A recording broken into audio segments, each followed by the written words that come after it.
40 Racewear, makers of the ultimate sim racing shoes and custom apparel designed for sim racing by sim racers. 40 racing shoes are engineered to connect racers to the pedals in a way no other racing shoe can, all the while giving you the comfort needed to complete those double and triple stints. Visit 40racewear.com and check out the latest sim racing products that let you connect to your sim.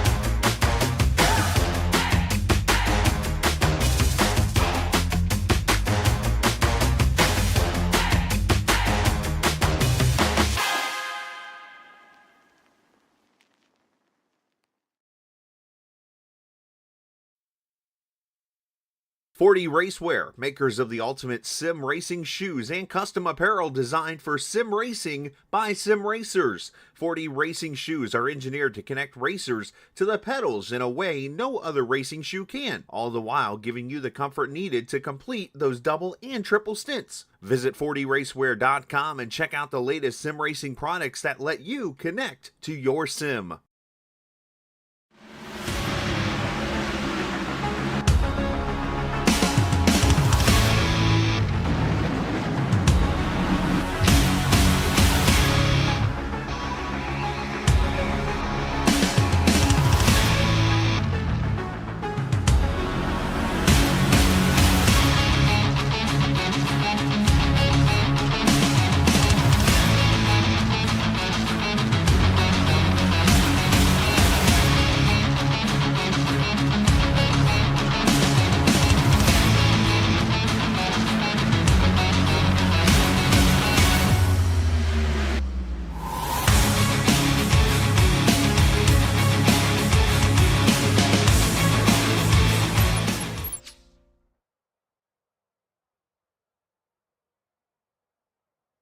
Good evening, everyone. Welcome to Green White Checker TV, where tonight we have the Area 51 Super Speedway series here tonight at Talladega Superspeedway, race number 5 of the season. And right now, drivers just starting to roll out to get their qualifying laps underway. Hope everybody's having a wonderful evening so far. As you see, one of our first trucks going to hop out on track and get a lap underway. We don't want to spy, though, and we don't want to show off any of their secrets, though. These guys have their tricks and everything, so don't want to mess with that. However, we have had 2 wins in a row for that number 88 of Gabe Butler, so he's going to be that driver that is going to have kind of that target on him to see if they can find a way to dethrone him off the top. The other 2 winners this season are Josh Purcell and Charles Johnson. And that leads us into the point side of things, with Gabe having a really solid 24-point lead over Josh Purcell, who is just ahead of Hayden Davis by 1 point, so 25 points out of the lead for Hayden. And then Mark Cohn, Brian Bustard are top 5 drivers. Again, though, with the way the series works, after those 8 races, it's going to full reset, and then we'll have a 4-race dash to the championship. And so we'll see how that's going to end up on that one. I believe it's the top 12 drivers, if I'm not mistaken, in the points, and everything gets reset to 0. So right now, I say really it's just maybe having some comfort to getting to the championship side of things, but there's no, I say unfortunately, we'll see when we get to that race number 8. But at the moment for Gabe, unfortunately, no bonus points, anything like that. Just maybe some bragging rights for that regular season.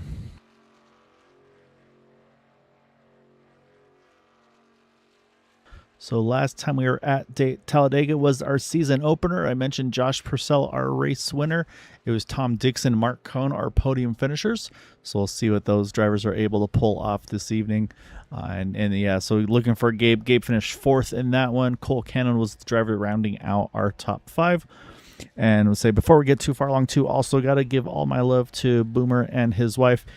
Say baby has not wanted to show up yet. She's being a little bit difficult, so it sounds like she's going to be getting evicted tomorrow. So, but yeah, so for the Logan family, giving you guys all my love and super excited and hope everything goes well and smooth. And I say looking forward to hearing stories and pictures of that the new baby girl. So definitely thinking of the two of you and wishing you guys all.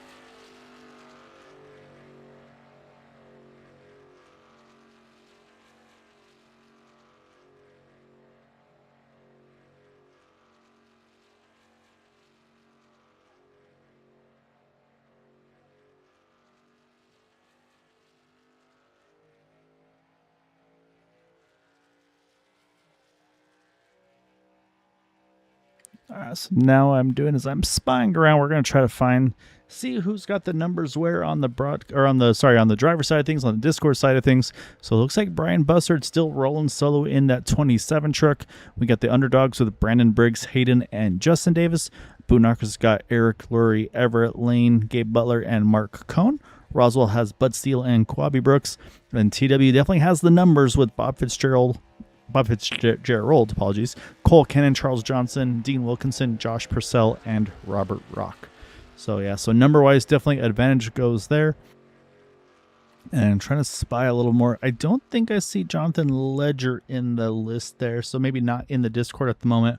But again, one of those things where anybody you can get to help is always going to be beneficial. So we'll see again, Brian Bussard on rolling solo. Say he needs to. Maybe some drivers need to see if they can find a way to pull him in onto their side of things and get that extra helper.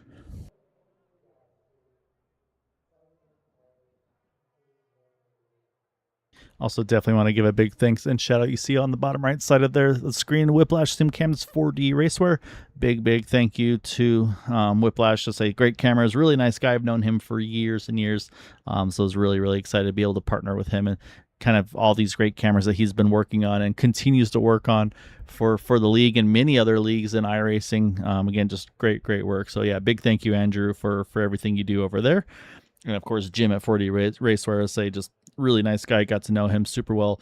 Use his products myself with the gloves. Probably eventually gonna try some shoes or something or other, but I haven't committed to that yet. Probably for some endurance racing. But yeah, definitely great products over with Jim at 4dracewear.com. So definitely check those out as well.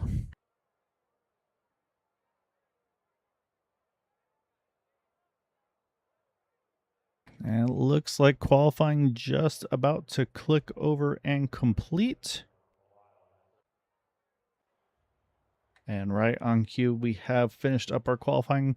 So that means we get to show off our results and see where your favorite drivers are going to start this one this evening.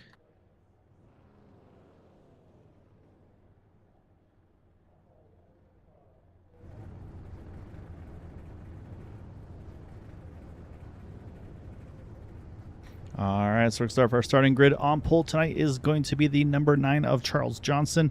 In that Chevrolet, next to him, his teammate Robert Rock in that 171. Then you got Josh Purcell in that 3rd position in the number 57. Gabe Butler going to roll off in the 4th spot. In 5th is going to be Cole Kennan in that number 801. Everett Lane, their 6th position outside row 3. Row 4 going to be 2 TW teammates there, Bob Fitzgerald and Dean Wilkinson, 7th and 8th. Rounding out the top 10 will be Justin Davis and Eric Lurie in the Ram and Chevrolet trucks. Starting in 11th will be Mark Cohn in that number 39. And then you got Hayden Davis next to him in that number 19 Ram. Gabe Butler and Jonathan Ledger there sitting in 13th and 14th. In 15th is going to be the 53 of Quabi Brooks. 16th will be Brian Bussard in that number 27. And starting shotgun in the field will be the 6 of Bud Steele in that number 6 Navy machine.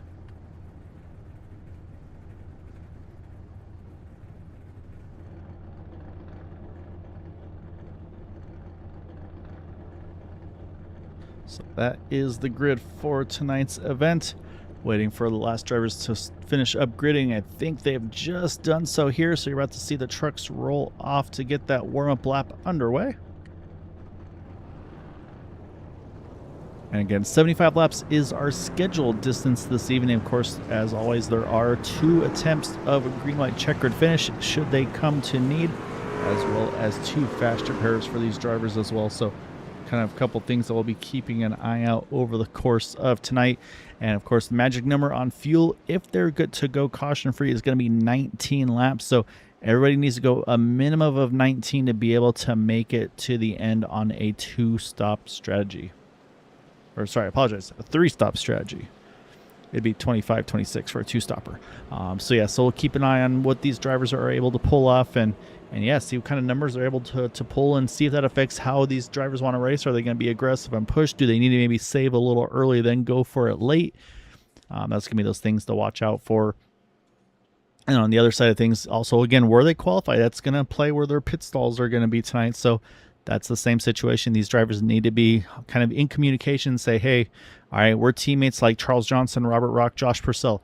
Hey, we qualified 1, 2. We got to make sure when we hit pit road that we're not stepping on each other's toes, and make sure we give each other enough space. Even there's been times where I say, hey, you qualified ahead of me. Let me try to make sure I pit behind you. That way I'm not trying to have to come around you or vice versa. So one of those things that some strategy will always come into play in these things. So we'll definitely be keeping an eye on that for tonight's event. But like I said, you got 2 teammates side by side, teammate there in third. Then you got 2 teammates lined up on the top side there with the boot knockers there with the 88 and that 24, Gabe Butler, Everett Lane. And then you got another TW driver, Dean Wilkinson here. Cole Cannon to a lot of TW right now up in that front portion of the field here, as we're just about to get it to go under green here.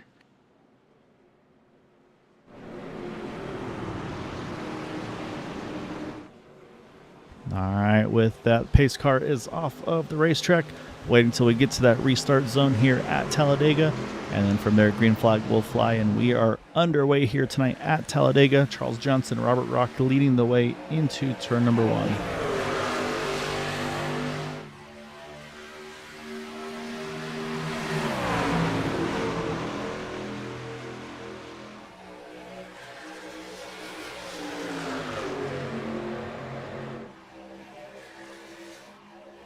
Charles able to get in front of his teammate in that 171.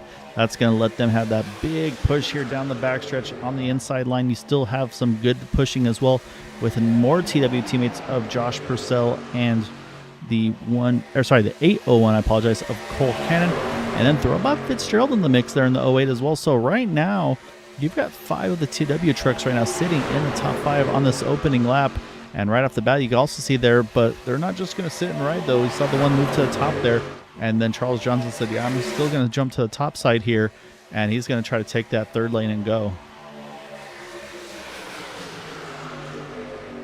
Oh, right there, Cole Cannon saw the momentum, went to the top side, jumps in front of his teammate, try to get that push.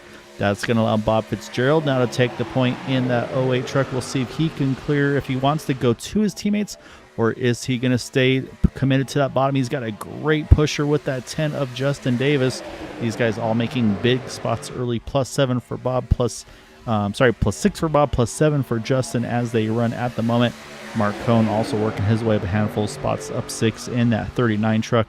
And then the for sale push machine of Brandon Briggs also up a handful of spots. We always talk about the underdogs. They do not like to just sit and ride. They want to race from lap 1 to lap 75.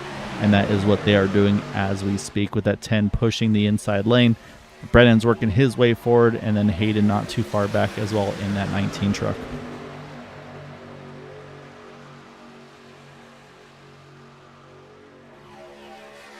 Up on the top side there, you see the 28 of Jonathan Ledger. No help here, so he's going to have to make a decision at some point. I would think you got to give a little bit, just roll in behind Eric, make sure you don't risk losing that draft. And again, we always talk about the side draft in these trucks too. This is a big thing where you start to side draft these guys and it really pulls the trucks back, and it's an easy way to lose the draft. So side drafting is very, very crucial in this race. And one of those things where it can help you or it can really hurt you.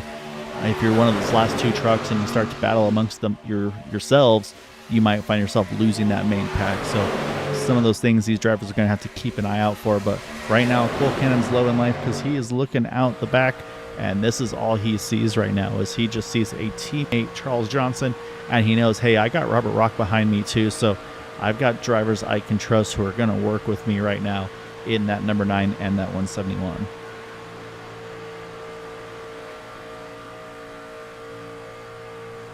And also, of course, again, thank you everybody that's watching and supporting. If there's anybody that you're watching and say, hey, I want to see some more of so and so, let me know. I mean, if you're a big Mark Cohn fan like Matt Wagner is, let me know. I can jump over to Mark, give him a little bit of extra love. Not that he needs it, as right now he sits still in that inside lane, but it's been the outside lane that's really surged forward once more. As you can see, the top 4 just about have cleared the inside line. But I think for Gabe Butler, he's got to wait here because he says, yeah, I'd love to get to the inside line, but I don't want to go right now because I'm going to lose my dancing partner, and that's going to be that 24 of Everett Lane. And then to add to the mix there, they have another TW driver on the outside of Dean Wilkinson. But as I say that, right on cue, I don't know if Gabe's listening or not, but if he is, Gabe, right on cue there, my good sir. He is going to try to take that push to the inside, see if he can get a bonus point in that 88 truck. So, of course, every point critical in these things. But right now you can see momentum going a little bit back to the outside lane, but right now Everett is pushing for all he is worth. And this is always a fun angle to show, is just how little Everett can see as he's pushing this 88.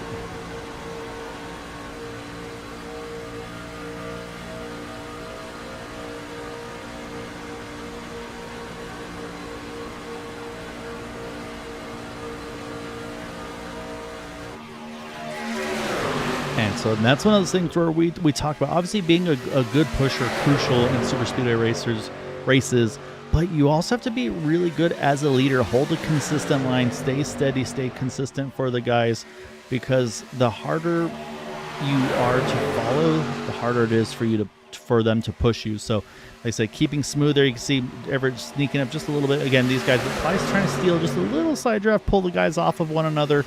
But yeah, holding a steady wheel is going to make it so much easier for those guys. Everett, of course, his other big job is going to be to try to make sure he keeps those temps in check, get that oil temp, get that water temp back down, because once again, you're going to start to see that light flashing on the digital dash that these trucks have. Unfortunately, we don't get to spy and look at the numbers that these trucks have going on during the race.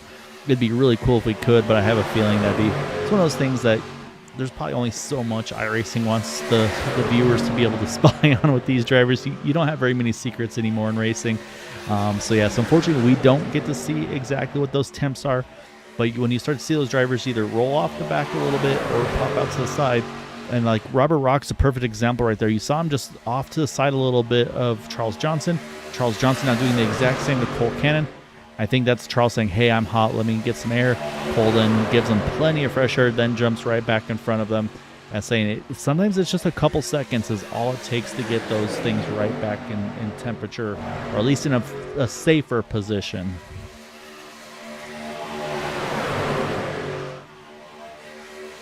Also looking a little further back, Mark Cohn, he's made his way now to the back, but now to the top side of the track.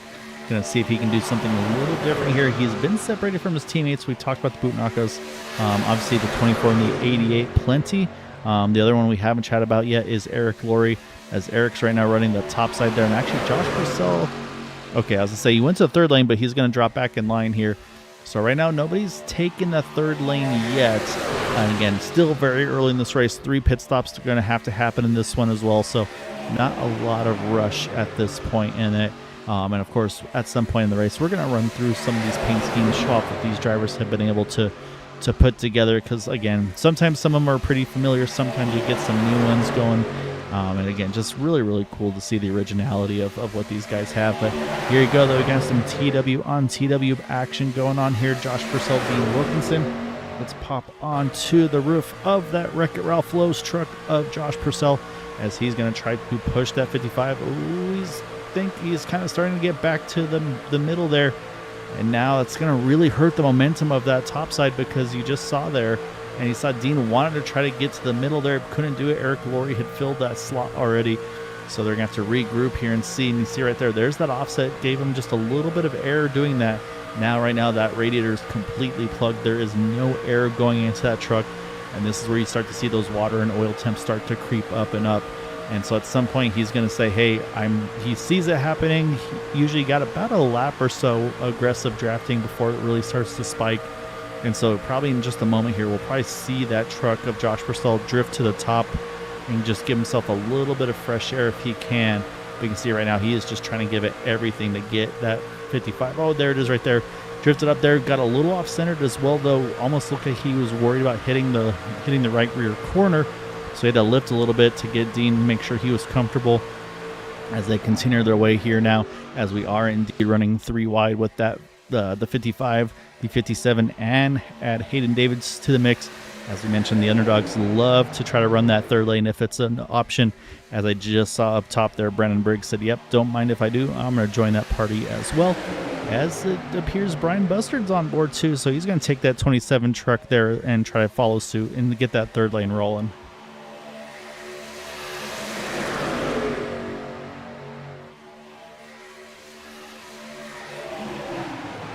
However, it's been these two, and look at the gap they built there. Again, they're not going to run away by any means, but it's pretty impressive to be able to get that kind of a draft gap for a little bit with Charles Johnson and Cole Cannon. Robert Rock's been able to pull right back onto him, and there's Dean Wilkinson. He's found his way now to the middle lane. He's got teammate Josh Purcell now to his outside as he's getting pushed again from, we mentioned, that 19 of Hayden Davis. But right now you can see Dean's kind of just in his own little spot. I think that third lane there is really kind of stalling him out a little bit. Just doesn't have anybody lined up to him yet. And that is a concern with this draft package, is it's not easy to pull up on the draft anymore. You really have to kind of have some good assembly to be able to get that draft back. So if you're just behind a truck, you may not be able to suck up the way you are used to being able to. You need a little bit of extra help now with these things. As you can see, he's going to get that 57 teammate of Josh Purcell in front of him now. That'll get him a little bit of extra draft, and that'll help propel, I think, that middle lane now, which unfortunately, I'll say now that gives the opportunity now to that 19 truck we had just mentioned to be able to roll that top side here, but right now hasn't gotten the momentum built up yet. But here comes Jonathan Ledger. I think he's waiting to see if that momentum builds up enough to try to lead that outside lane. He wants to take it. We'll see if he's able to get that push. He wants to have a chance to go for the top side here and see how far he can go up the running order before we start to get to that pit stop window, which, a little bit of contact there. He saw the 28 there and the 19. Brandon Briggs reacted, got the wall a little bit. I think everybody's going to come through unscathed. I don't think anybody's going to lose the draft even. And saw also a little bit of connection hiccup going on right out for Cole Cannon. That's now really a tough spot for Charles Johnson because he doesn't know when or where that 801 is going to show back up. So really, at this point, Charles is probably going to have to start thinking about keying up on the radio if he's not already. Yeah, there you go. And that's the call. And that's, again, just you don't want to be in a situation if you're Cole Cannon. You don't want to be giving up all these spots. But I got to give him his props because right now he's thinking, hey, I had the lead. I was leading laps. But this is a dangerous spot to be in for the other drivers, so I need to get to the back here. That way, if something happens, I'm behind everybody. So I hate it for Cole here, but again, the right call on a really, really nice gesture here by that 801 truck. So now he just needs to try to sit in the draft here, follow Brian Bustard, follow Quabi Brooks, and just see if he can get that connection to settle back out and hopefully be able to get back into this race because, again, long ways to go here.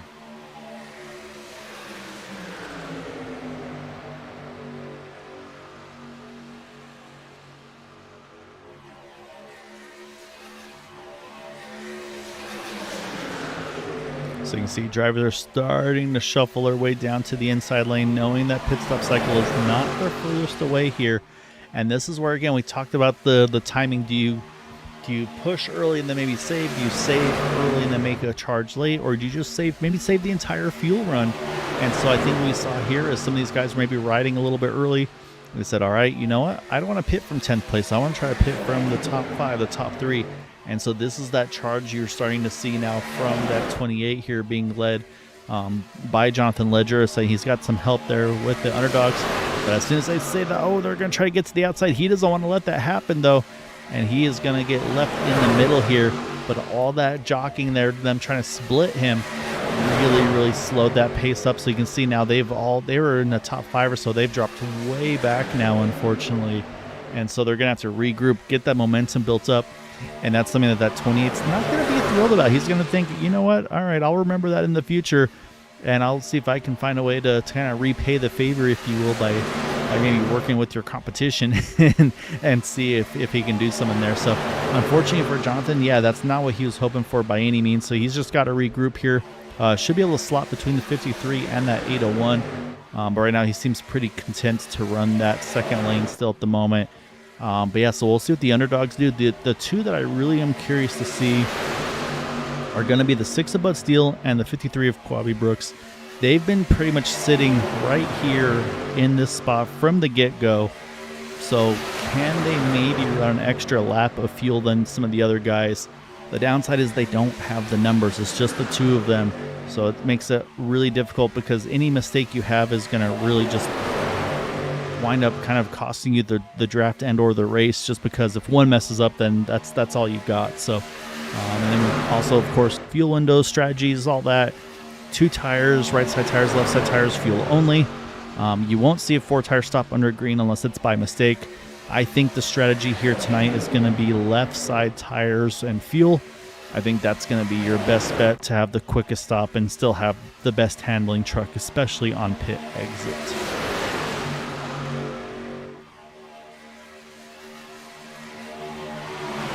Brandon Briggs jumping up top. I think he pushed that 19 as long as he could. Said, all right, I can't do anymore. I'm too hot. So he's going to jump to that 3rd lane. And you can see the 10 is going to let him slide right back in line. And now that's going to allow the 27 of Brian Bustard. Now he says, okay, now it's my turn. I'm going to push that 19. And then again, this is where you have some strategies of how you want to run this. Where I've seen it before where you have 2 trucks or the group of trucks pushing. And then the truck that's leading, the second place truck says, hey, I'm hot. And what they'll do is they'll actually then the leading truck will move out of the way and then go that route. So right now, though, this is tough because Hayden's clear. He wants to stay committed to Brian if he can. But at some point, you just got to say, you know what? I'm clear. I got to take it. But you can see right now, and yeah, there you go. The 2 of them do clear. They get to the bottom. And so that's going to now see if the 1 as well as the 10, maybe even that 28 trucks, can they do anything? And sometimes you will see the pace of this race could slow down here where the 19 and 27 just like, yeah, we're running a little slower now. Drop the anchor just a teeny tiny bit. See if we can get our teammates lined up in front of us. And I think that's what's happening. That's going to send Charles Johnson to the inside here. I think that checkup caught that 9 truck, unfortunately. I think that accordion found its way back to him. And that's going to send that 9 into the wall. No caution, though, because he was off the racing surface before it happened. Let's go back. We'll take another look at this here. Because, yeah, I think it's just a stack up, unfortunately. Do a quick rewind. So we're going to try to focus on Charles. See if I can get you guys a better angle. Here we go. Yeah, so, oh, yes, he checks up to try to avoid the 27 there. And then just, yeah, everybody starts to kind of that accordion that finds its way to the 171 of Robert Rock. That gets into Charles, and unfortunately for Charles, that's what catches him big, hits the inside wall, winds up taking a tow there. Do you mention Jonathan Ledger is on pit road as we speak? I say, of course, it's there's that 28 truck, but unfortunately by himself, that is not what you want to see. But yeah, so pretty much I think that's exactly what I just was mentioning was exactly what happened was I believe those 2 trucks that cleared, they started to try to back that pace down a little bit, and in doing so, it wound up stacking everybody up. So here you go, field for the most part coming into pit road, coming to lap 20. And those 2 trucks I talked about that were saving that entire run, the 6 and the 53, you see they continue on here. So you see the whole field now. Now it's not just getting into pit road. Now they got to hit their pit stalls. You can see how busy it is here.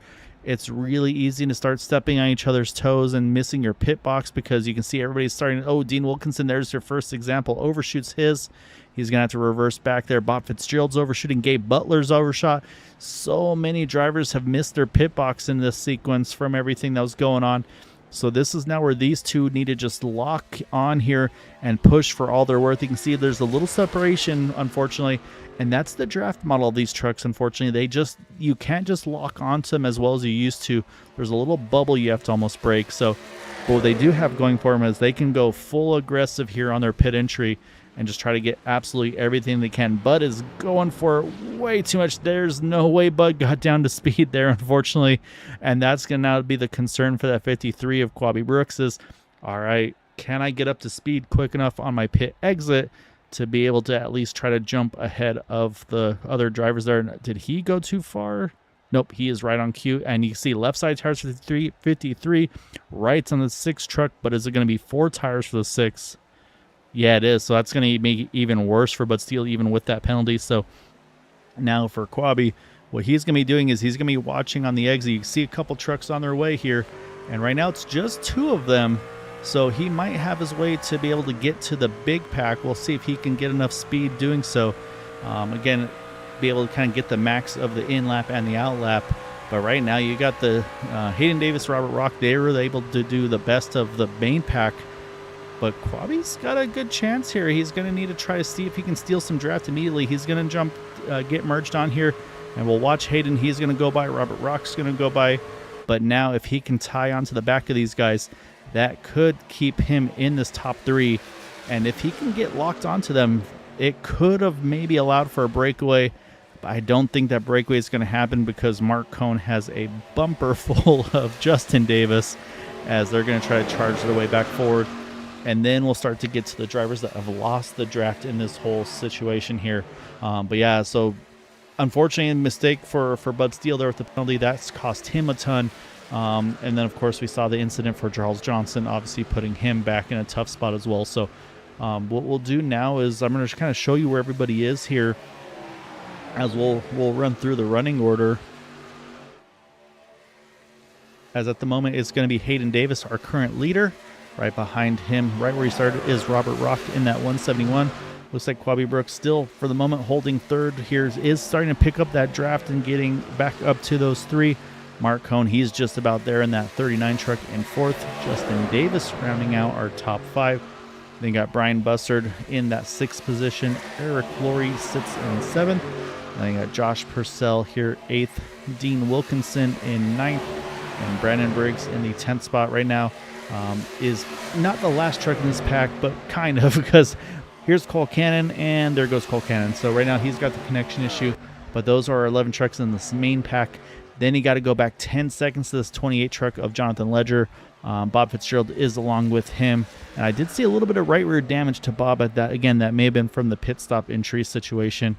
And then you get back to this group here, Everett Lane and Gabe Butler. And again, not sure where these guys had their difficult. Well, actually, no, I can tell you where.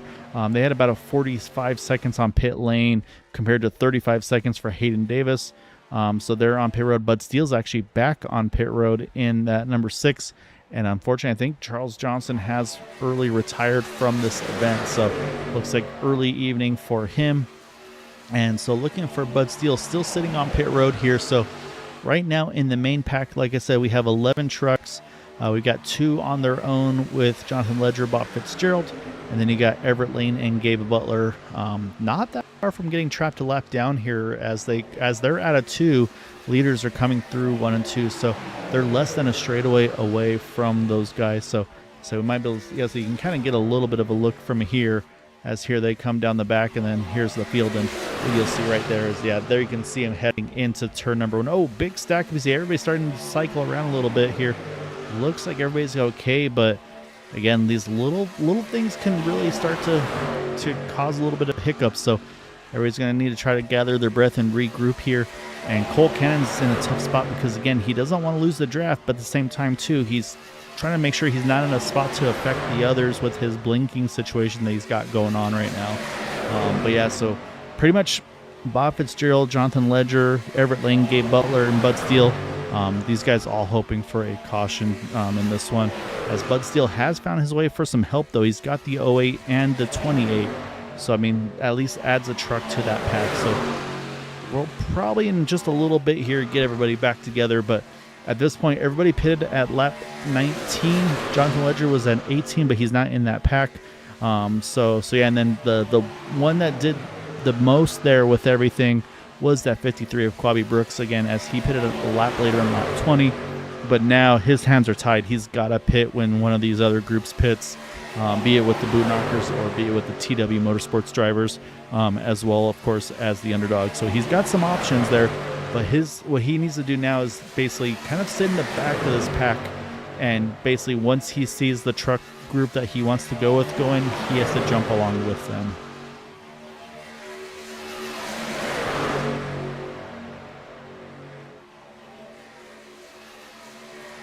So right now we got 3 teams in the top 3 spots. You've got the underdogs, Hayden Davis leading, TW Motorsports Robert Rock in second, Boondockers of Mark Cohn in third.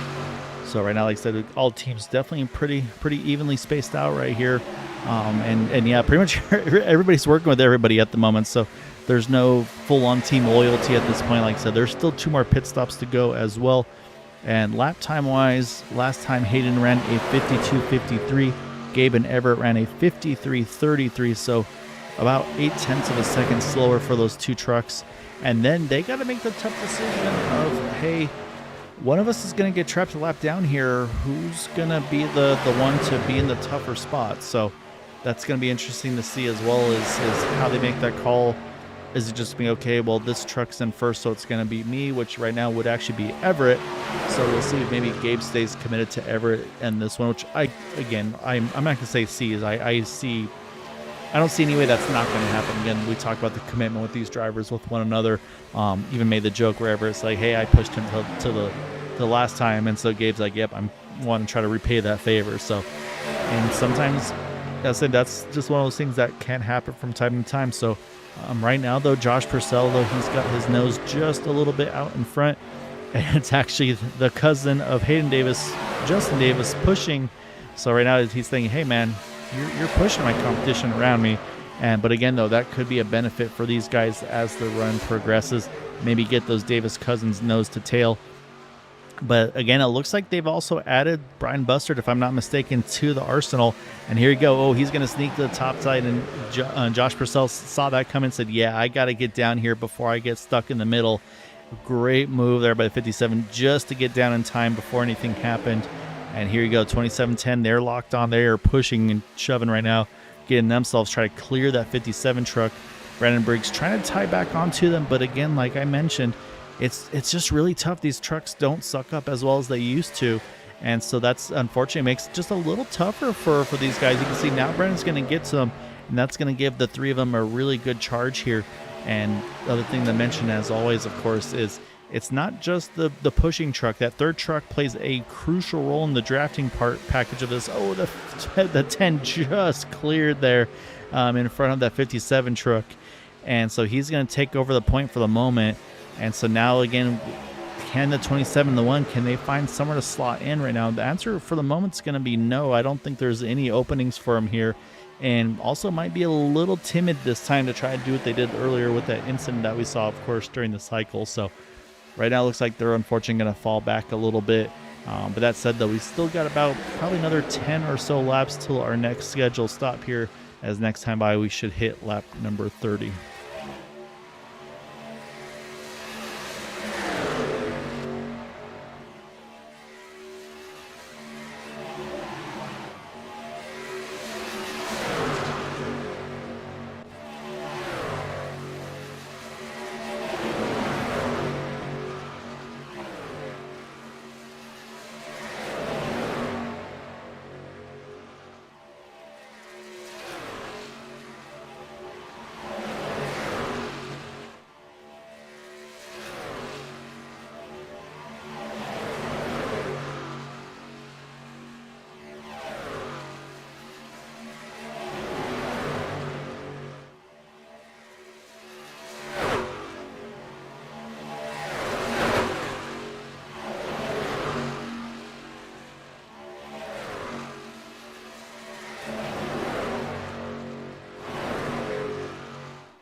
Things continuing to hold pretty steady right now. As you can see, that's been the 10 now. Justin Davis being able to click off some laps led. Saw the 53 of Quavi Brooks. He's jumped up with Brandon Briggs, as well as the 27 of Brian Bustard. But you can see, though, haven't really been able to make a big charge as of yet. And so, again, I still definitely some time to do stuff. We still have plenty of time for, obviously, like I said, about that 10 laps till the next pit stop. So no big rush, I don't feel like, at this point yet in it. You can also see they're starting to chase down that 24 and the 88 to get those 2 trapped one down. And you didn't mention the group with Bob Fitzgerald and company. Last time by, they were about a 53.40. So they're running same thing, a similar about 7 or so tenths off the pace. But they're in the middle of the backstretch now, so they're a little less than a half a lap down. So, and they have the 3 trucks, and that's going to be crucial. But here you go, though. You see the momentum shifted. The 10 said, yep, let me get up to the 27, pick up the 1 truck, and the 53 looks like he's going to tag along as well. Robert Rock's going to join that mix as well. So right now you can see 3 of them have cleared. Are they all going to clear together? Yep, they're going to all go through. And that's going to leave the 53 for the moment out to dry until he's going to pick up a great push from Robert Rock. But look where the 28 and, look at the 24 and the 88 are. They're going to start to pick up that draft as well here, so that's going to help the pace. And you see right there, Justin said, yeah, let me steal a little extra draft from them, pick up a little extra pace here in that 10 truck. Oh, you also see there the 57 drifted up just a little bit, and that was all Brandon needed. So, yeah, don't mind if I do. I'm going to grab that spot, and he's going to be able to try to get inside of the 57. You saw, I'll see the 27 now running up top. So right now, everybody's chasing the draft right now. So right now, it's almost the 24 and the 88 are kind of leading where these drivers want to go. Do they want to run the shorter distance? Do they want to steal some draft? Right now, stealing the draft has been pretty popular. So now they stay back to the inside here. As look at Josh Purcell here trying to hold that inside line down here. Maybe steal a little side draft here when they're able to. It seems snake just a little bit down the backstretch, trying to stay locked on and try to see if they can sneak away a little bit. But now this looks like that will put that 24 and the 88 run down.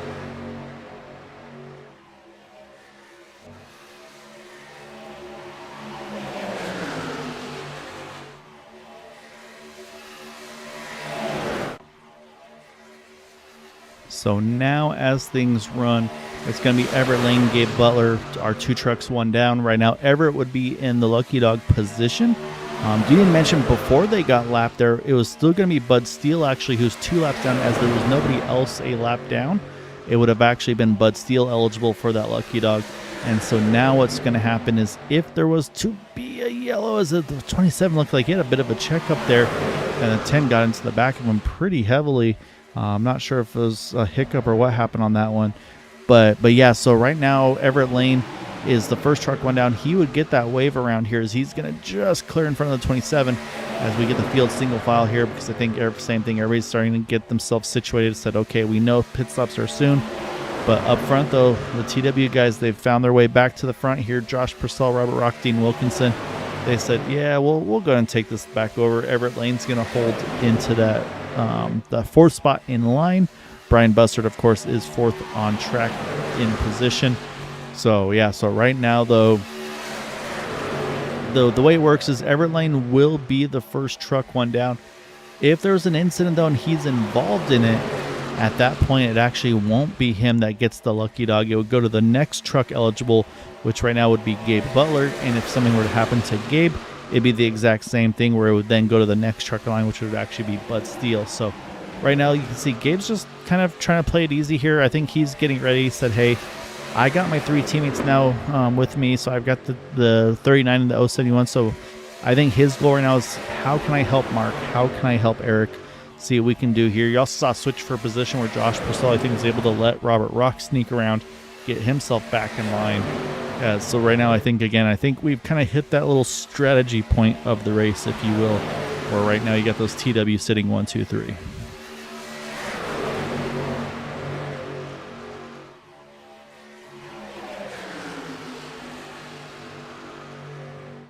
So right now, highest climber of the race is this driver right here, and that is going to be Brian Bussard in that number 27 truck. And say, I love the paint scheme. You can see the Dayton Dragons. Okay, I say, but the scales on it, just the texture is so good. So again, the paint schemes that these guys are able to come up with, the originality, and just also the execution. I mean, as I've done my own painting, and to get things to line up the way you want them to, it is not easy. So that truck looks like everything is very nicely aligned. So well done to you, Brian. Great looking paint scheme. Do you need to mention we did have some drivers hit pit road there. Bud Steele's one of those in the 6th, and I think unfortunately he's going to get busted once more speeding because Bob Fitzgerald's on pit road, he's out of pit road. Bud Steele still sits on pit road. So just has not been a good pit stop race for that 6 truck.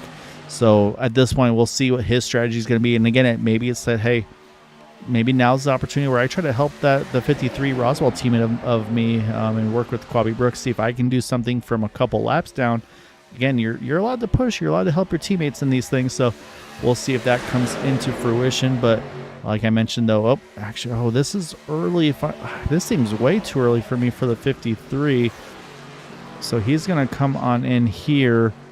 So I do see Bud Steele sitting there, so I think Bud will come out with him, but I don't like this pit stop here by the 53 truck. I think that's too early, especially because he went the furthest of anybody last time by. But what we're going to do is I'm going to watch him here because I have a sneaking suspicion once he rolls out of pit road. Yeah, I already see. Look at Bud's truck. He's already creeping. And so there he goes. There goes Bud right along with him. So yeah, Bud said, all right, you know what? My race at this point, I'm pretty much out of it. Let me go with you here, and I'm going to see if I can help you.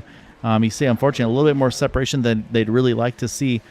But I don't know. I think if I'm the 53 there in the 6, I try to wait a little longer because I think that's too early to come in. And here you go, though. We got a big chunk of trucks coming into pit road. I saw Dean Wilkinson, and I'm going to say looks pretty good for these guys. So I think I like what I see from all of them. And then now you're seeing the same thing repeat now, but the opposite, where now it's the boot knockers that are staying out the extra lap with the 24, the 39, the 071, the 88. Of course, again, Mark Cohn right now listed as our leader because Everett Lane, as things run, Everett Lane tail into the lead lap. Gabe Butler, first truck, one down. So you never want to have untimely cautions, but they would love this untimely caution right now because they would get all of your trucks back on the lead lap. So this is why you're seeing these 4 trucks here. Mark is pushing Everett like there's no tomorrow. Eric is staying really tight onto the back of the 39 of Mark Cohn. And I think you'll start to see them. They're going to make that big aggressive pit entry. Everybody's going to separate themselves to make sure they have enough space. And now everybody's going to try to mind their P's and Q's. You can see a little bit through Eric right on the bumper there of Mark. I think they're going to get away with this one, though. So now we wait and see how this cycle continues to complete through here. That's like first job done. Now they got to find their pit stalls here. And that's what I was just talking about. See how those everyone had to come around, or in this case, through the 53 truck. Those are those things that it's where maybe you want to try to change your order a little bit. As you can see, the 39, the 071, they're coming out nicely in tow. Gabe's going to roll out too. So we'll see how their separation is. But right now, looking pretty good for those guys. And so that's going to complete the cycle. But here comes Dean Wilkinson. He was the first one out of pit road. We're going to watch here as Mark Cohn starts to build up speed, as I think we're about to see Dean Wilkinson come on by here. And actually, Dean's going to get swallowed up here by the 10 there, the 27, the 1, and the 19. He's got the whole Underdogs crew, and it's all of them and then Dean.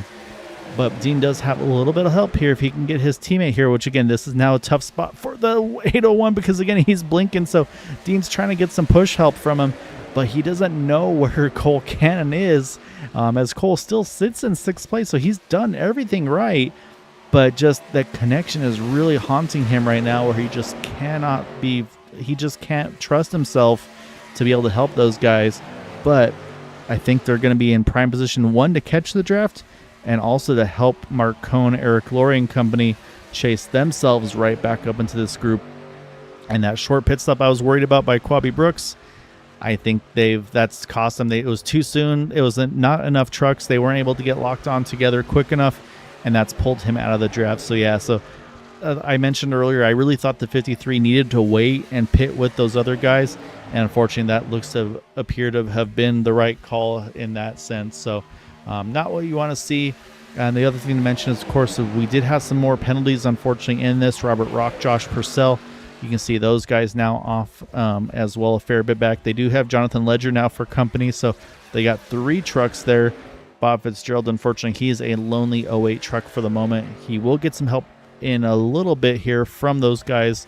That, again, that big draft versus the single truck, so they'll definitely be on their way here soon. So that now leaves us with another pit stop yet to come, but again, ways away, as we now have the top 6 breakaway. Mark Cohn, though, he's about to bring his whole boot knocker squad with him, and that'll give us 8 trucks in this main pack here for the potential win of this race, pending, of course, a caution, and of course they still have to get through this final pit stop clean. So we'll have to wait and see what the strategy is going to be for that.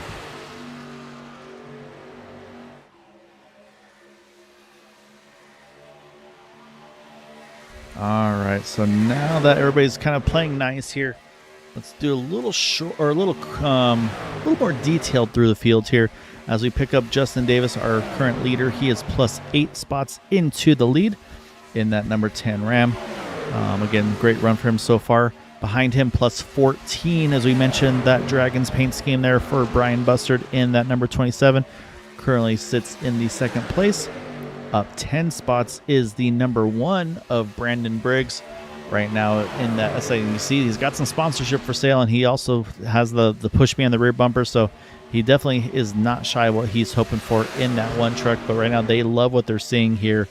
Then you get to the 4th of that team there, and that is Hayden Davis in that number 19 of the Underdogs team. He is up 8 positions. Then we drop back to that number 55 Dr. Pepper Zero Sugar machine of Dean Wilkinson, right now up 3 spots into that top 5. And then when we can see him, Cole Cannon, he sits in the 6th position, and say, well, we'll wait for him to pop back up there. Oh, nope. I promise we're going to get him. Oh, maybe not.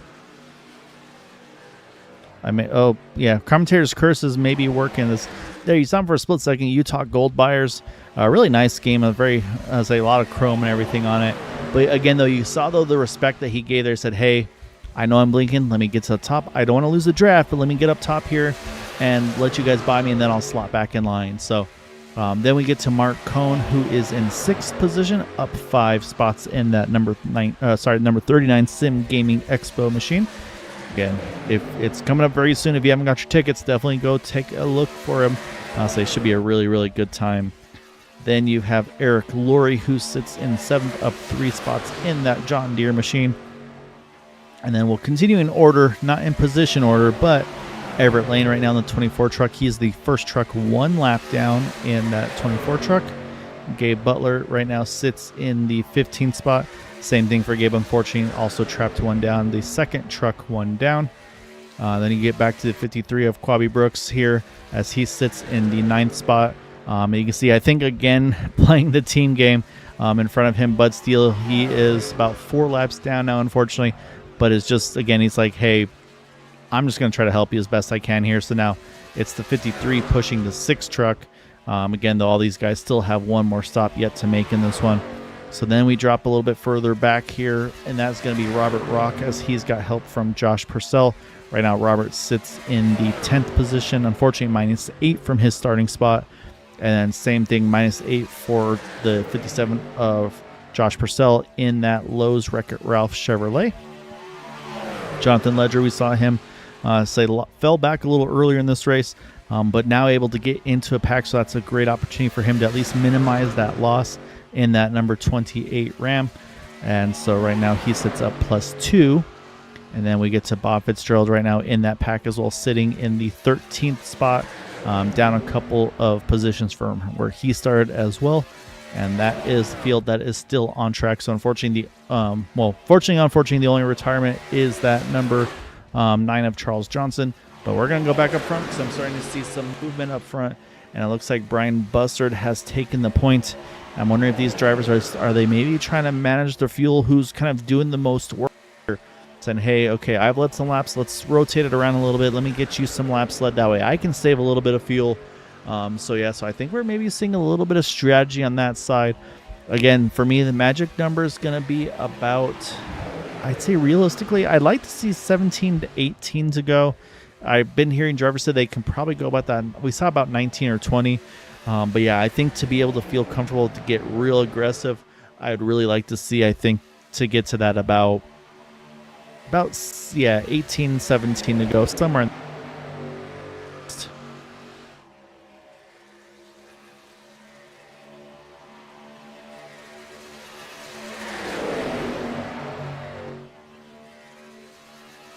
And so I'm looking at lap times right now. There's a huge gap, though, unfortunately. But I was going to say right now, the fastest group on track is this group right now. was this last lap, but I said you can see they're pretty separated right now, so it's not going to be a great lap this time around. But they were about a half a second quicker than Brian Buster. They ran a 52.39. Brian was a 52.84. So the numbers were definitely there. But the thing is, by the time that group comes into turn 3, leaders are out of turn number 2. I'm sorry. And then for the 53 of Quavi Brooks and Bud Steele, they're about a half a backstretch behind the leaders, and they are also running about a half second or slower. So yeah, so right now, like I said, pretty much if you're in the top 8, you're pretty content. Things are running. If you're anybody else, you're thinking, a little bit of a hiccup somewhere that brings out a yellow, I wouldn't be the most opposed to getting back in the thick of this race potentially. So again, though, still a long ways to go. And the other thing to, of course, mention as well, the top 5 drivers here all pitted on lap 38, from Brian Buster to Dean Wilkinson. But then Mark Cohn, Eric Laurie, Gabe Butler, and Everett Lane, they all pitted 1 lap later on 39. And they've been right in this draft here as well, so they're probably back to saving fuel. So watch for these 4. They probably will try, I would think, to go either maybe short pit by a lap or go long. And again, make that big money lap where you really push that in lap and out lap and see if you can find a way to maybe break the draft. And if they can all 4 get in and out together, I think that's gonna be their goals, to see if they can find a way to break those other trucks. Because again, though, sometimes that big group, as we saw, sometimes causes some miscues and gets a little bit of distractions where they're all just sitting on top of one another that previous stop.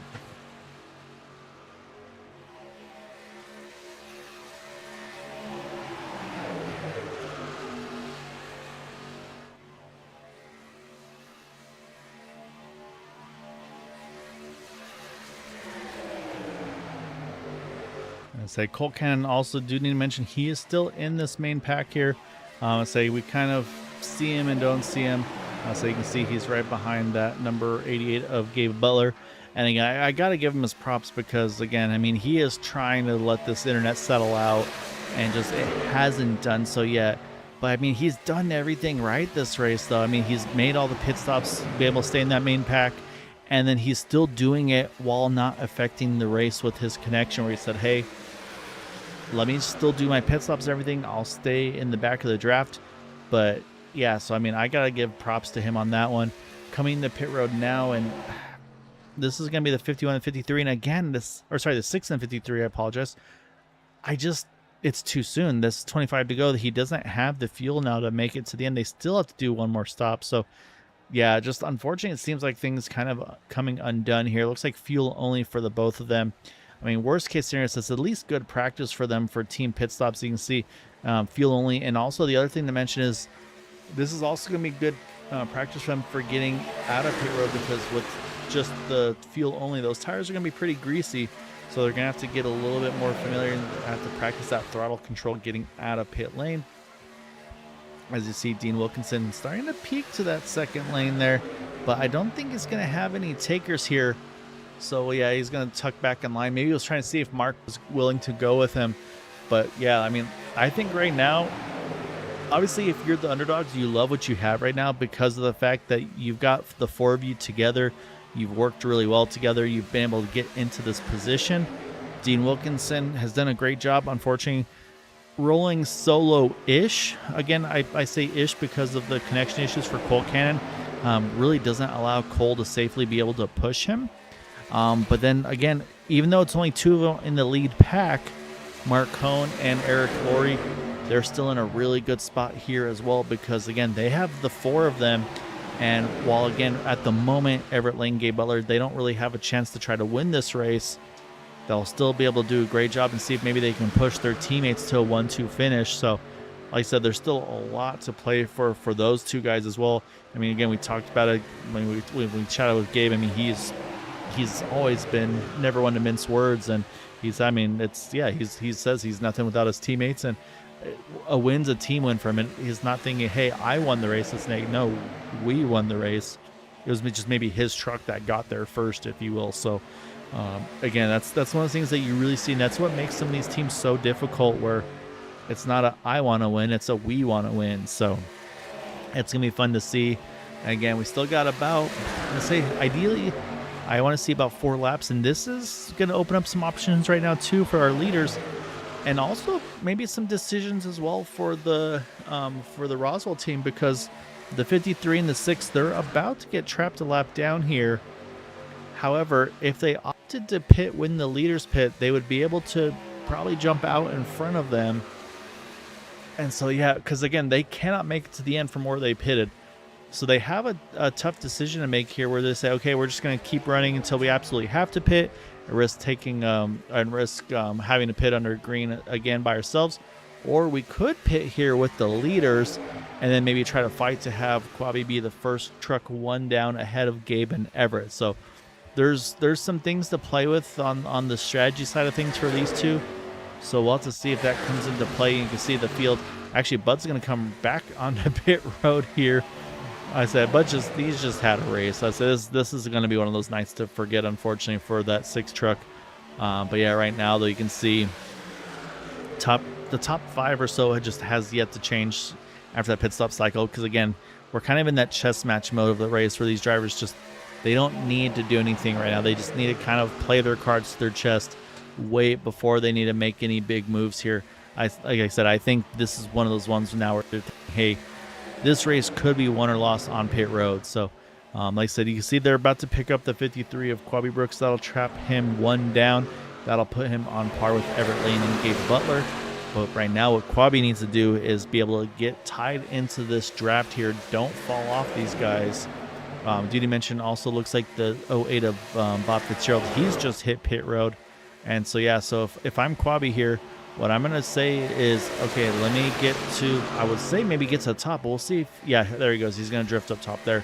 But then, like I said, he needs to find someone to tie into here, and then he's got to pit when they pit. He cannot run by himself here, so what he needs to make sure of, again, he took fuel only that last stop, so I think now you take, again, same thing, the fuel you need to the end. That should allow you to easily be able to stay in this main pack and then go from there. So, and then on the fuel side of things, again, he's got plenty more than the rest. I almost think he might want to work with the boot knockers on that front, because they should be able to go a little further. And he might have to just by obligation, because he's going to fall in behind them anyway. So what we're going to see shortly, because this time around we're going to come to 19 to go. We'll see if there's any takers yet. Answer is going to be no. So these guys are continue to try to log those laps here. And we'll see, can he slot in front of that 801, and yes, he is. So again, just really props once more here to Cole Cannon, is doing the best he can with a really tough situation. So he is doing a great job. So what I think we're going to see is we're definitely going to see the underdogs in first. Again, that should be led coming into pit road by Brian Bussard. And then it's going to be, I think, at least 1 extra lap for Mark Cohn and company. And the question mark is going to be Dean Wilkinson. When does he decide to come into pit road? Also, Dean mentioned Jonathan Ledger has hit pit road as well in the 28. He is already out and away. Should be his last scheduled stop. It's going to be tight for Bob Fitzgerald. And here you go. First set of trucks on a pit road. Dean Wilkinson coming along with them. Now, again, these guys just got to make sure that they hit their marks here. Don't overshoot the entry. Nice 3-wide action there on the pit road. Looks like so far so good. And you can see Dean now, he's getting himself situated. So, okay, I got to find a safe spot to make sure I get into my pit box here. And so we'll watch. The first one is Brian Bussard. Looks nice and clean. And so far so good. All of the underdogs hitting their pit stops perfectly. I see left side tires on them as well. Left side's going out. I think I saw a quick reverse there for the Cole Cannon truck. Dean is down looking for Cole. Cole's down away. Cole may lose the draft here. So now we jump out to this group here. But still, he's back out on track. He's not giving up. Let's see if he ties onto the back of the 53, I would suppose I would see here. But now if I'm probably, do I react? And oh, here you go. They're going to go at least 2 more laps than the underdogs here. So this, again, this is now where they said, hey, let's see if we can beat them in the draft right now. As you see, the 53 started to fall off a little bit. So actually, Bud's going to be possibly a saving grace for Quabi, because he's going to hopefully get him back in the draft. And so I think this just solidifies my thought of, hey, you've got to come in when these guys come in. Yes, it takes you potentially out of the lucky dog spot, but it should at least get you back in the lead draft because you can see he's fallen off this pack now. But like I said, he's going to have a shorter pit stop, so he should be able to cycle right back up with him. But right now, it's all about Mark Cohn and Eric Laurie. They need to execute this pit entry. I can tell you as well, Cole Cannon has lost the draft, unfortunately, after that last pit stop there. But we're full focus right now on that 39 truck, and here they come all in together. There's the spread out like we talked about. Everybody's going to try to give each other some space. Make sure nobody gets them too hot. That looks exactly what you want it to be. And I'm not his crew chief for a reason. He stays out. I second guess it a little bit, but hey, I'm not behind the wheel. So now you go. Mark Cohn is in. Eric Laurie. Once again, though, Eric's got to drive around him here. Maybe he has to give up a little space just not to risk anything. Looks like it's nice and clean as well. Left sides for those guys. So now can they all come out in unison here? There's a 39. There's the 071. There's the 24. There's the 88. Lockstep. This is great driving by the four of them. Mark's going to be the first out of pit road. Now the question mark is, where are the underdogs here? And we're looking for Justin Davis. Here you go. You got the three of them locked on. There's the 27. They've got 6 trucks strong here.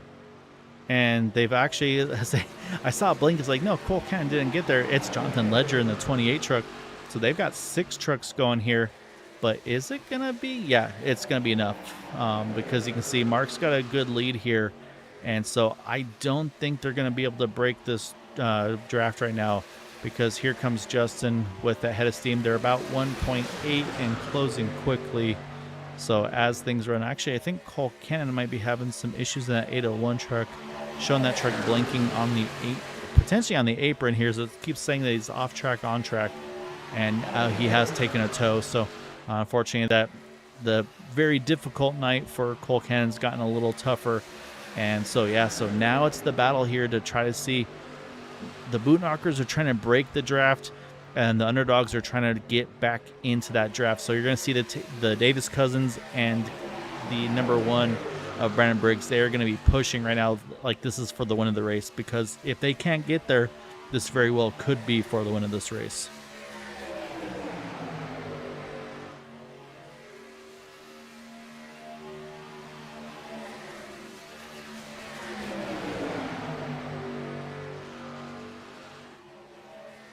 So you can see right now Gabe pushing Mark for all he's worth. Eric, again, like I said, that third truck, very crucial, and he is right on the back. You'll see every lane. He is pushing that 08 of Bob Fitzgerald, who's like, hey, come on, Bob, let's go. We got to stay as tight as we can. We don't want to let those guys sniff our draft here. And so what we're going to do is we're going to watch the lap time here. It's a 52.22 for Mark Cohn. Justin Davis, 52.38, so about a 1.5 second advantage. 10th and a half faster for our top 3 trucks there. So right now advantage is going to go to the boot knockers of Mark Cohn and Eric Laurie. And so now, like I said, these guys know that. They know how aggressive they got to be. And this is where risks will start to get taken, where you can see now Brandon's pushing the 19, who's pushing the 10, because like I said, this is the race to try to win this thing.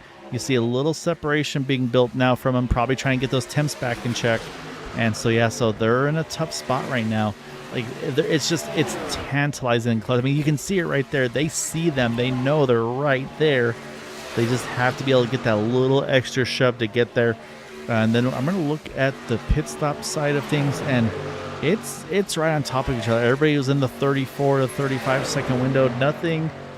No any silly gamesmanship or not even gamesmanship, but just no special strategies. Just a great pit stop cycle for those 4 trucks on the boot knocker side of things.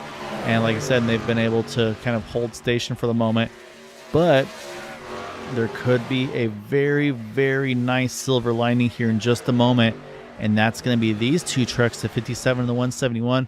Right now, they're on the tail end of the lead lap. If they get trapped a lap down, depending on where they fall here, they could fall just far enough back that they could start to steal some draft, or give some draft, I should say, to Justin Davis and Hayden Davis to see if they can pull themselves back in. So I've kind of talked about it before as like kind of the ladder, if you will. So we'll see if that comes into play or not, because you can see there's a little bit of a gap between them. And so this could be a great opportunity. Actually, this is going to benefit. I think that's the goal, actually. Now that I'm watching this closer, I think Robert Rock and the 57 of Josh Purcell, they are trying to build this ladder because what they want to do, they've got this fellow here, Dean Wilkinson. They want Dean to win a race. And so here you go. They're picking up draft. Here's your draft. Here's your draft. Let me jump to the top, let you guys build that speed and see if we can do something with it. So we'll see if they decide that they want to change anything. You can see they're going to let Dean go on by here. And then they want to try to see if, hey, we need to try to tag onto the back of our teammate here in the 55, see if we can help him find a way to win this race. So right now, like I said, you've got teammates trying to help in various ways here with the 88 truck helping that 39. And then again, the question mark is going to be for Eric Laurie. At what point does Gabe say, hey, let's see if we can let you guys race it out? Or have they said already as a team, hey, this is our best chance to win is if we stay lined up together like we are. So right now it's top-notch drafting from Mark, from Gabe, to be able to build that gap, because it's now about 2.2 seconds roughly from the lead to the second group there.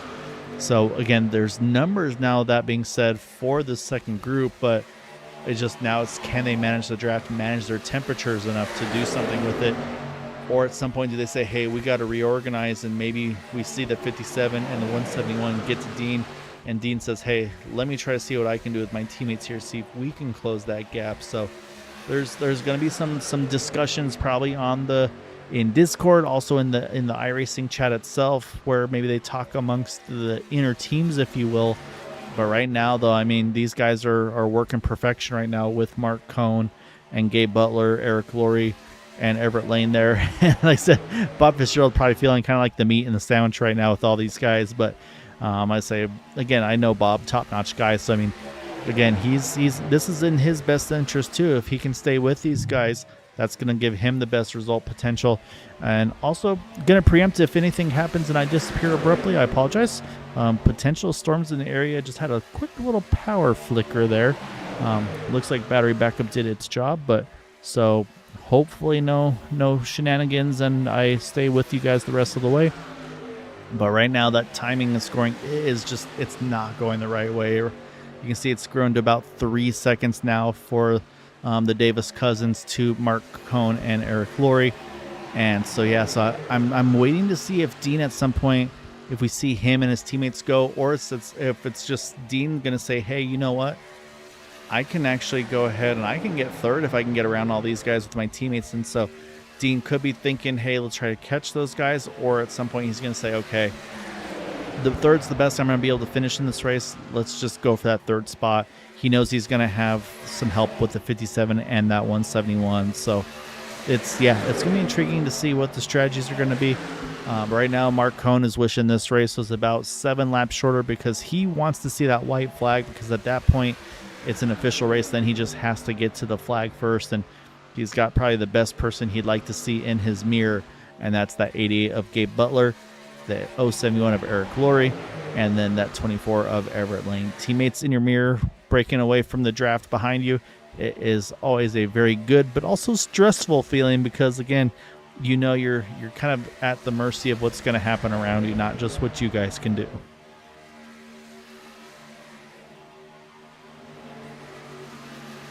So we've kind of talked about this main pack a little bit. We'll go a little further back here, and right now the 53 of Quabi Brooks, he still sits in 8th. He still is on the lead lap here, about 28 seconds off the lead, but he pitted on lap 50, so he still has a pit stop to go in that 53 truck, but still kind of towing him along, but there's no way he's making that fuel number, so he's going to have to make another pit stop at some point in this race. Right now it looks like his strategy is to just run it out here and just see what he can do and maybe catch a break. But right now, like I said, up front, these guys are just going picture perfect, and like I said, one of those things where these guys, they've been there, they've done that, they know just the little things that go such a long way.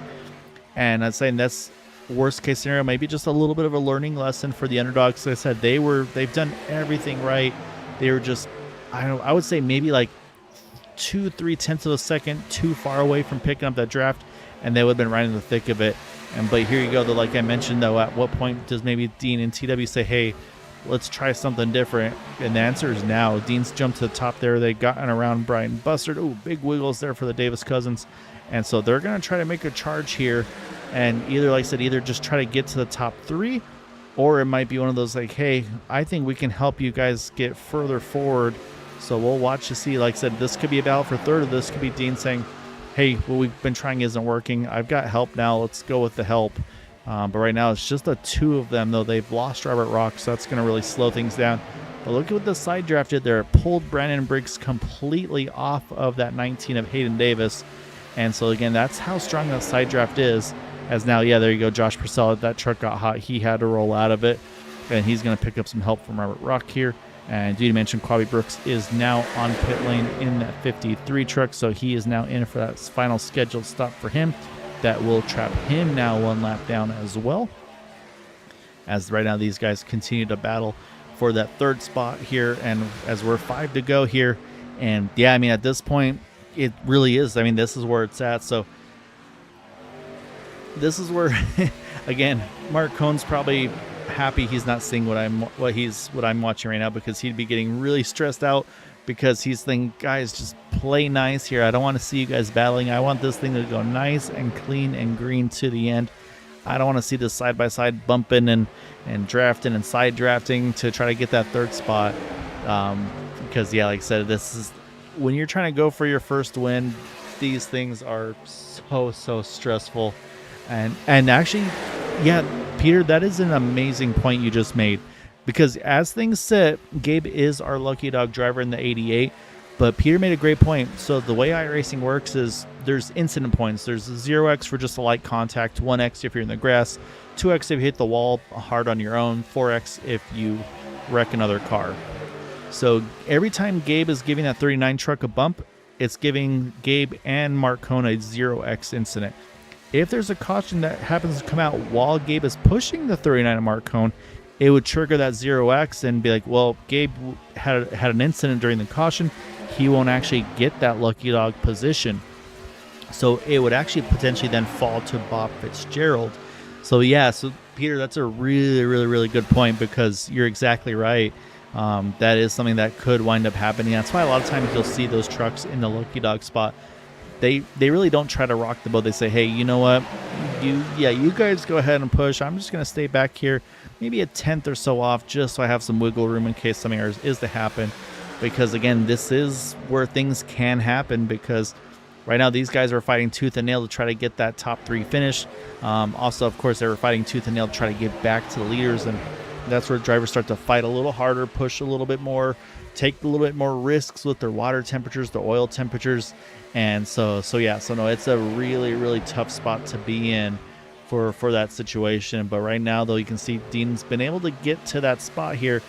He hasn't been able to clear the 3 teammates, but I think the second lane may be the place to be here, because, again, we've seen the outside lane is strong, but what they can also do is they can steal a little side drift and try to pull the teammates off of one another.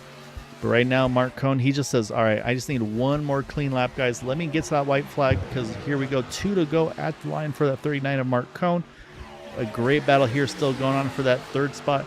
And you know the real reason why these guys are fighting so hard is because whoever finishes 3rd, they get to talk to me. And, I mean, if that's not the highlight of anybody's night, I don't know what is. So right now, Dean's got it by just about a truck length. But again, though, it's that ebb and flow. It's the temperatures. Who's got the temps managed the best?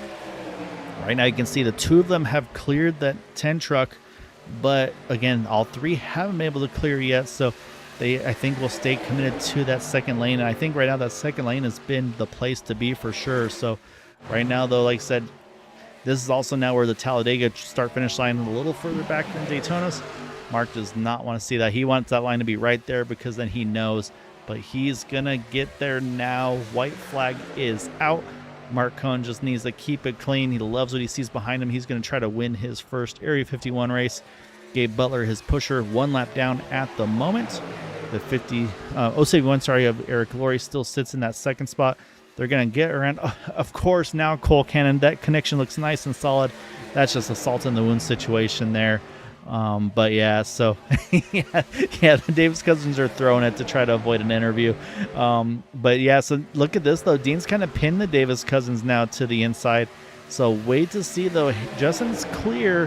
What's Dean gonna do here? Does he try to stay to the bottom, make Justin go to the outside on his own? A little bit of contact with teammates. Oh, they're gonna all catch each other. That's gonna wreck some of those guys. No yellow though, and it's gonna be Mark Cohn bringing win number 1 to the house in that 39 truck. Eric Laurie in second. Battle for third at the end is gonna be Dean Wilkinson as he gets spun around there at the line. Dean will still grab that third spot though, as he's gonna try to keep that Dr. Pepper truck shiny. Just a little bump there. Think he'll get away with it. And it's going to be Justin Davis there. Brandon Briggs is going to bring it home in fifth. And we'll go back and we'll check to see what happened at the end. But as Matt Wagner loves to say, we love first-time winners. And that is exactly what we've got here in that 39 of Mark Cohn, getting the win in that Sim Gaming Expo Dodge Ram. And a driver that's probably smiling ear to ear right now is pulling off in the pits right behind him. That's Gabe Butler. Obviously not the result he wants, but sometimes pushing someone to a win and their first one feels even better, as Eric Laurie is going to roll up there and give his teammate a congrats as well here. Possibly a teammate celebration as well. Again, that 1-2 for the Bootnakas as we jump over to Mark here. And say we'll watch him celebrate here on the front stretch.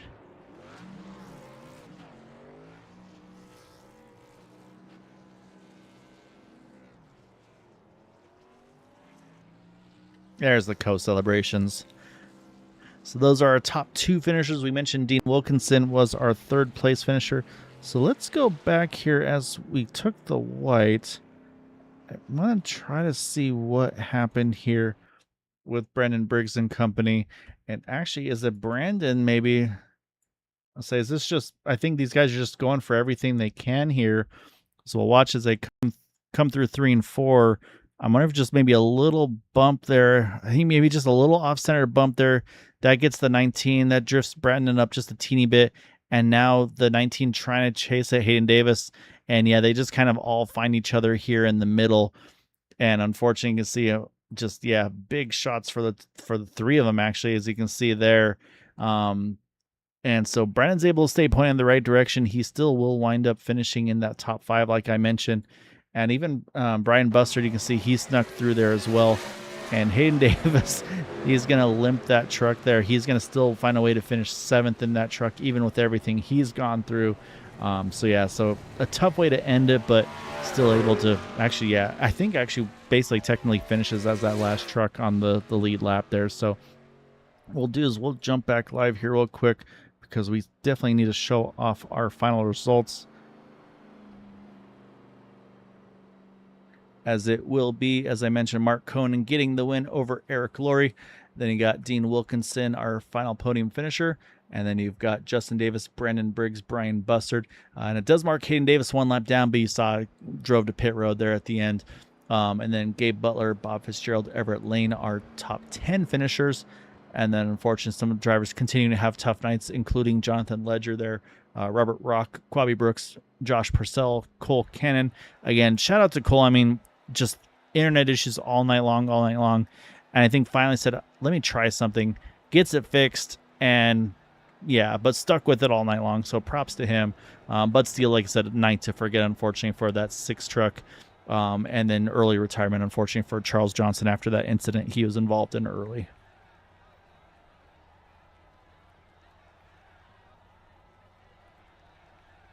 As you can see, we got 2 of our 3 podium finishers there lining up here. Going to do some dueling celebration burnouts here.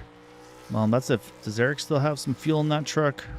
Or is he just being the holder there possibly for Mark? But either way, though, we got to jump around. We got to chat with some drivers. And we're going to start off with our number 55 of Dean Wilkinson here.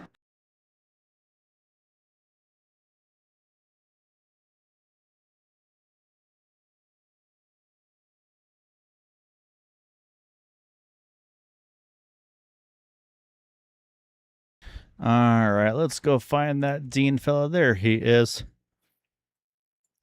So we're going to grab Dean over here. Finishes 3rd tonight. Dean, I mean, caution free, always good, but sometimes not the best because you lose all your buddies there at the end. But then I'll say you get some buddies there back at the end with the 57, the 171, and able to give you some great pushes to get back to that third spot. But I mean, it was a lot of strategy tonight. It seemed like it's kind of like we've seen a lot this season, where just got to hit your pit stops perfectly, no miscues, and you were obviously in a tough spot because you had Cole Cannon doing everything right with you, but only could do so much with that connection issue there, and until that last stop, obviously. I mean, how tough was it for you, kind of pretty much feeling like you kind of were having to roll solo there at the end until you got that late push there for the third spot? Yeah, it's pretty pretty crappy. Bad luck for the team. I almost got a speeding ticket. I don't know how I didn't, because when Brock and Josh got theirs, I swear I was over by 2 or 3 miles, but it didn't let me go. And then when I came out far ahead, I knew I was in trouble, and I had no teammates. And yeah, Yeah, it's so easy to do, and then of course also then you have to kind of make your bed where it's like, okay, you can't lead at that point because you got to make sure you can react to pit with the other guys, be it with the underdog team or the Bootnaka team. So you maybe can't even do the normal strategy that you want to run. Was that one of those ones where you just said, I'll go with whoever I can? Or was it even maybe just a, hey, I don't know how many more laps the guys that run longer, like in this case, the Bootknockers, I think ran 2 extra laps. Did you kind of just have to take the more cautious approach and pit sooner just to be safe? pretty much. Yeah, I mean, since I didn't have any teammates, I was going to run with those guys that were leading the lead pack. And I saw that they went out. The Boondockers had that extra lap, so I was a little short. I really had to save. So being behind those guys kind of helped me save. I ended up, I think, half a lap ahead with fuel, so I was good there. But I was going to push whoever. If Brian was ahead of me and he popped out, he was, I would have pushed him. But then Josh and Rock ended up getting behind me, so I was lucky enough to get those two guys to get me up there and get this podium finish. Yeah, I mean, you guys are able to show what they can do. Obviously, when say when you get them all assembled, I mean, at points, you guys, I think, were locked out the top five or so. So it wasn't like the pace wasn't there. Just obviously, there was some bad luck early, obviously, with kind of that stack up that got Charles into the inside wall, and out of the race. And so yeah, it's one of those things. I mean, sometimes kind of the best plans kind of don't go the way you want. So, but like I said, I mean, you did everything you could there. You fought like hell at the end. I say we're watching Justin Davis try to do everything to get around to here at the end as well. So like I said, it's still a really tough, probably one of the harder fought podiums for you, I'm guessing, just to even get to third in itself. So a great job, Dean, and definitely got to give you the floor though for any thanks and shouts for that podium tonight. Well, I got to thank my two teammates, Josh and Rock. Without them, I wouldn't have got that podium, and of course the rest of the teammates that had bad luck. Thank you to you guys. Green White Checker TV. Always enjoy going back and watching it. Area 51 League, great league to race, and of course all the drivers. Without all these good drivers, we wouldn't have good racing. So thank you, drivers. Oh, great job again, Dina. Say not the way you wanted to finish the race there sideways, but I say still got ahead there at the end. So I mean that's what counts there. So yeah, great job again though, man. Look forward to seeing you on track soon, sir. Yep, thank you, and congrats, Mark, on the win. Good job. All right, we're gonna jump one further spot forward, and that is going to be the John Deere machine of Eric Laurie. I was very happy to see the John Deere truck back, and say Eric, I say it was, you had some great help around with you there with Everett and Gabe, but I say you're probably not used to them being the lap down helpers for you and Mark there at the ends. But I mean, obviously you guys played everything to perfection. I came in, came out, everything just spot on through the pit stop cycles.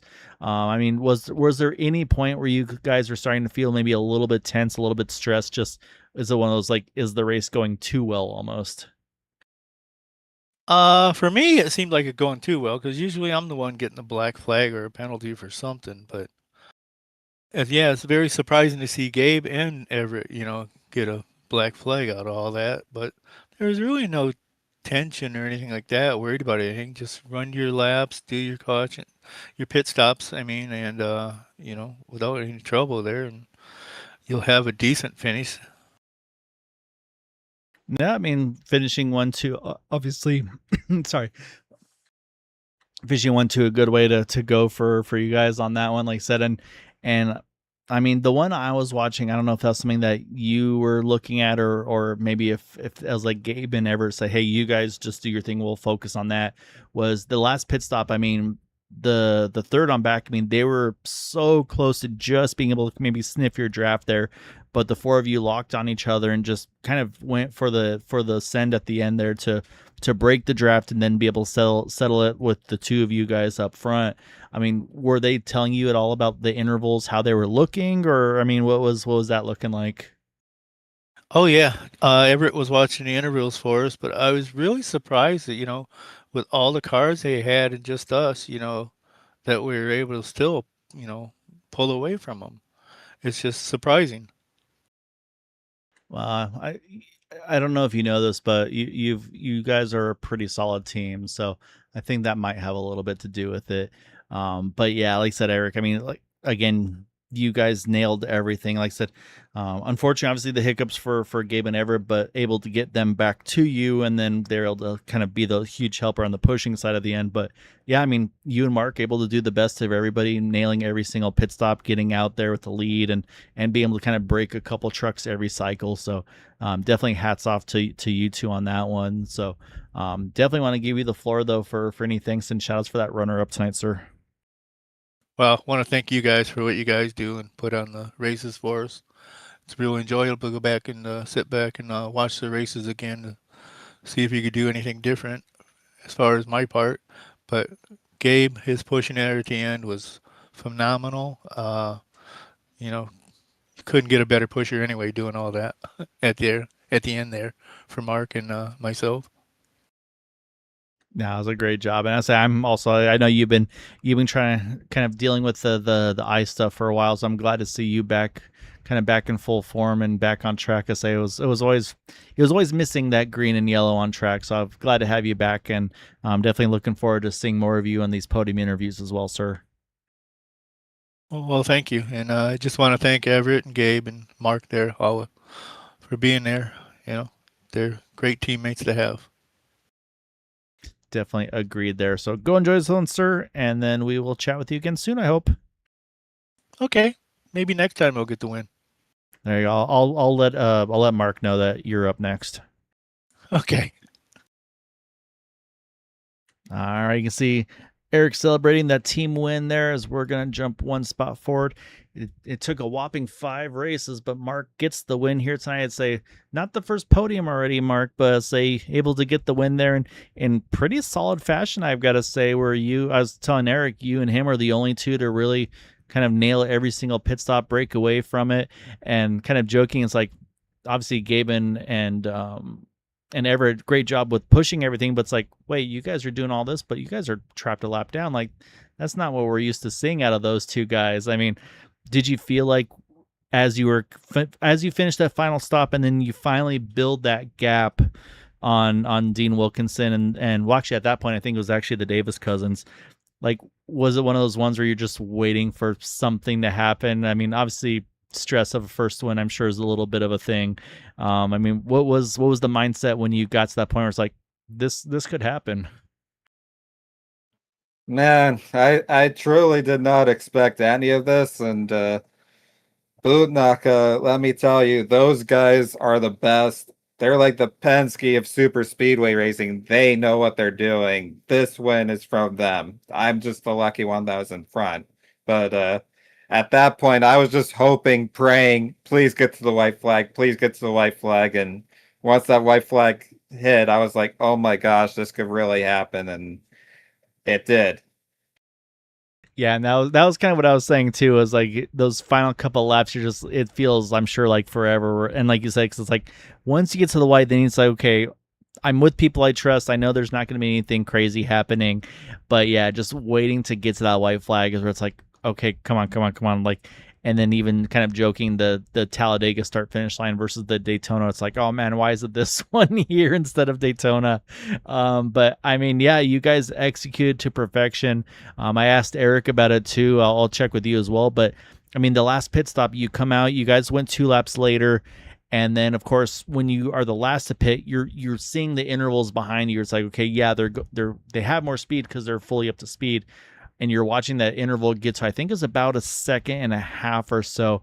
I mean, at what point are you like, oh man, they've got us, or like, is that where then Gabe and Everett take over and they're leading that charge, or I mean, what are you doing when you know that's coming?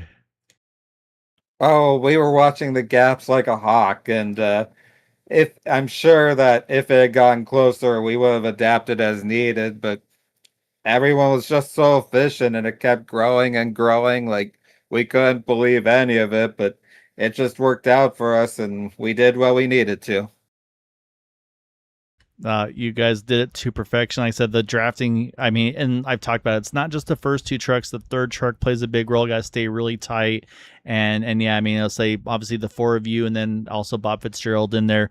Yeah, I mean, you were able to break that draft and then run away with it there to the end. So just, yeah, a really, really all around great performance by all of you as a team. But like I said, I mean, you and Eric are the only 2 that got through holding on to the draft and running away with it and no mistakes, which is, it's kind of what you have to do to try to win these things. So again, big hats off to you guys on that one. And like I said, I say Matt, I try to ping Matt. I say he didn't. Oh, actually he did ping in here because I don't know if he's listening or not, but there's this thing Matt likes to say where he loves first time winners, and I know you 2 are really good friends as well, so I figure I'd give him try to pull him into, because I know I'm sure he wants to give you some grief as well. Mark, you know, Guy knows I love first time winners. Um, Congratulations, buddy. It's well deserved. You put the time and effort with those Bunaka guys, and his preservation just paid off, and that's a feel, buddy. Man, thank you so much. You're the one that told me Boonaka was the best, so first off, thank you for that, man. This is definitely did not expect to get a win this season, so this feels absolutely amazing. I'm so grateful for it. Yeah, and no, it's really, really cool to see. And obviously, I'm sure you're going to be able to bring part of it into this as well, because I say we're staring at the hood right there with the Sim Gaming Expo. I know, Matt, you got to be part of it last year. I think you were there too, if I'm not mistaken, last season or last year as well, Mark. I believe you're both going again this year, so definitely want to give you the floor for any thanks and shouts for the win. And then yeah, if you anything else you want to add about the expo itself, I'll say, like I said, it's a really cool event, and I definitely want to make sure you guys get some extra eyes on it. Thank you. Yeah, no, Sim Gaming Expo happening in just under a month over in Schaumburg, right by Chicago. If you want to go to one of the best events that you'll ever go to in your life, see companies and people that you would never believe, see people actually racing in a freaking stadium, you have to be there. I went last year. It was absolutely amazing. I'm coming back this year. I'm going to be racing in 2 tournaments, the American Muscle Series and the Husingfeld MX5 Cup. Definitely do not miss it. It's going to be amazing. George Anzaldo he has done so much, put his heart and soul into making this event the best possible. Definitely be there. And as far as other sponsors and people to thank, of course, Bootnaka, everything they do, just thank you so much. Team Frito Sport, Gail, everything you do on the broadcast, everything that Area 51 does, putting this on. 4D Racewear, DeWars Candies and Fine Shoes, Team Frito Sport, Nizumi Studios, SimLab. I'm also thinking of my good friend Justin Petschauer, who sadly passed away not too long ago. Just he was so passionate about sim racing. Just thinking of him and his family. And I'm sure I'm forgetting some people, but just thank you. Oh, TW3 liveries. who painted this awesome truck. It's actually a tribute truck to 2001 Dennis Setzer, who became the oldest Truck Series winner at, I believe, 56 years young at Daytona.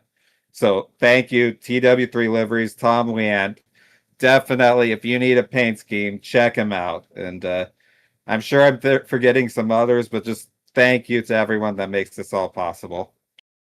Well, we'll just make you win some more races, and that way you can get through the list. And I gotta say, I love that paint scheme, and I'm not gonna ask if you're gonna match the oldest winner in Area 51 though, so we'll leave that one on the side. But no, again, Mark, just great job, man. Like I said, Matt loves to say he loves first time winners, and like I said, and it's also even easier when it's a really kind person like yourself. Like I said, we've gotten to chat. We've gotten to chat a little bit here and there too, and get to know you. Not even a ton, but just knowing who you are too. So yeah, like I said, just big congrats to you. Super happy for you. I don't want to keep you too long, so I want to let you go celebrate and enjoy this one with your teammates that were able to help you be part of it too. So go enjoy this one, Mark. Congrats again, sir. Thank you guys, Kyle, Matt. I appreciate both of your friendships. Thank you guys so much. No, thank you, buddy. All right, that is our race winner in that number 39 of Mark Cohn. Like I said, just a really great guy. I say we'll pull up those podium spots as well one more time there, with Mark getting the win over Eric Laurie, Dean Wilkinson getting that tough battle, grabbing that third spot in the end. But yeah, like I said, I mean, caution free tonight. And then, like I said, just you got to execute in and out of pit road, the timing, the strategies. And Mark and Eric did the best of all of that tonight. And again, it wasn't for lack of effort. And it's the win, not if, for the underdog team. They just about had it to be able to really go for the win there at the end. They were just a couple tenths away from getting back in that draft. So that's going to just make those guys come back stronger with the Davis Cousins, Brennan Briggs, Brian Bustard. I look forward to seeing them step up another notch and go after it. So big shout out to those guys as well. And again, everybody that watches and supports us here at Green White Checker TV. Peter, appreciate you peeking in there as well. Always love having you either here on track, wherever it may be. Always fun be able to kind of chat with you at times as well. And then, yeah, like I said, hopefully next broadcast we'll have a new family member of the Area 51 team to announce. So again, Boomer and Mrs., love you guys. Hope for all the best tomorrow. And yeah, and as always, until next time though, take care, stay safe, have a good night.